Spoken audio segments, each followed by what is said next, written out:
very good morning. Welcome to RANsquawk's e-morning briefing for Thursday, the 29th of April.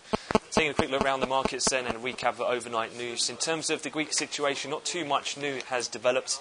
Again, as we left things yesterday, it would seem, though, that number of 120 was thrown out in terms of the actual bailout size. The EU officials are very lacked in detail in terms of the actual terms in which that aid will come, and it seems as though talks may be concluded more towards the weekend or early part of next week.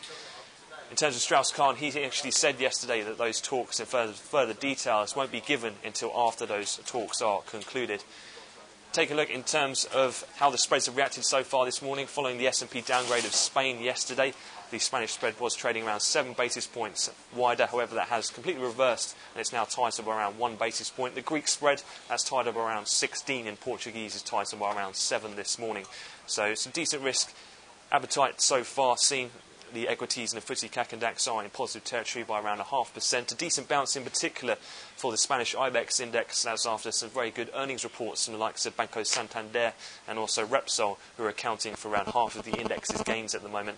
That index up around 2% at last check. Also, in terms of economic releases, so far we've had the Eurozone confidence figures, services, business climate and such. They've all come in higher than expected. And also, as well, we've seen the latest employment figures out of Germany, where the unemployment rate was actually lower than expected. So Eurodollar is also trading high, and Bunds in minor negative territory. Looking forward then for the rest of the day, a couple of earnings reports to come for UK traders. We have AstraZeneca and Shire to report during market. That'll be at 11 and 12 o'clock respectively. And in terms of the US session, economic figures from the US will be centred around the jobless or weekly jobless numbers. That'll be 1:30 London.